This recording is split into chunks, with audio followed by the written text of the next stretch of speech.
This week on Starcap, container chicken strikes Portmore. Vybz Kartel dishes on Bleaching. E. coli in the water. HIV positive woman speaks up. Randy finds love again, and in the Dear Pastor review, my husband is afraid to have sex.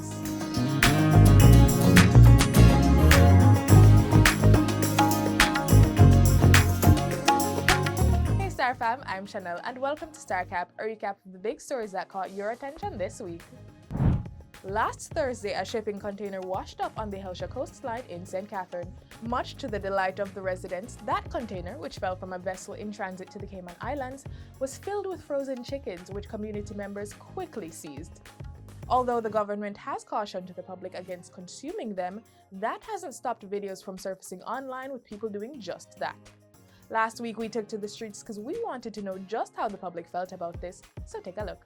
If it come on my foot, would I take about a dozen and jerk it because it's chicken. It don't look nothing different from a chicken. Well, I eat no chicken on the road right now. I must see what I'm a cook with a catch one and keep. Yes, I am very much concerned because not only for myself but to my family. To watch the full episode of We Want to Know, hop on over to our YouTube channel at Jamaica Star Online. After years of controversy, dancehall icon Vybz Kartel has denounced Bleaching. In his latest appearance on the Hot 97 radio show Ebro in the Morning with Ebro Darden, he clarifies that in hindsight, bleaching his skin was a result of problems he had with self-love. Emphasizing that he would never bleach again, the world boss went on to share that these days he is all about positivity and taking advantage of his new lease on life. The Ministry of Health and Wellness has confirmed that some water samples in Kingston and St. Andrew have tested positive for E. coli. E. coli is a bacteria that can cause infections in the gut, urinary tract, and other parts of the body. However, cautioning against alarm, the ministry said a boil water advisory was unnecessary at this time. It said it will continue to monitor the situation closely to ensure the safety and well-being of all citizens.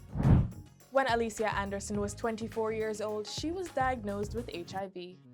18 years later, she has found love again in a man she describes as her rock. Anderson sat down with the Star team last week to share her story on how she maneuvered through love, self-acceptance, and grace. To get a peek at the highs and lows she shares, hop on over to our website at www.jamaica-star.com.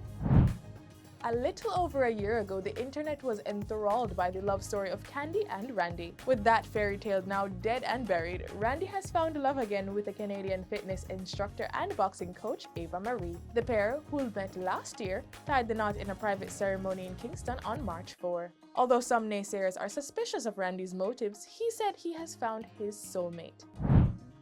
And in Dear Pastor this week, my husband is afraid to have sex. This reader and her husband are both in their 50s. Her husband suffered a heart attack recently, and since then, their sex life has come to a halt. She says, although he has gotten the best treatment available and an all-clear from his doctor, he's still afraid to make love to her. Instead, they have resorted to pleasuring each other orally, which they didn't do before. She is also now fearful that sex may cause another heart attack. Pastor has encouraged them to follow the advice of their doctor, but what do you think? Would you risk it for another go at the biscuit? Sound off in the comments below. That's it for this week's Starcap. Remember to follow us on Facebook and Instagram at The Jamaica Star and on TikTok and X at Jamaica Star. Subscribe on YouTube and click the notification bell to never miss an episode. I'm Chanel. Until next time, keep reading the Star, the People Paper.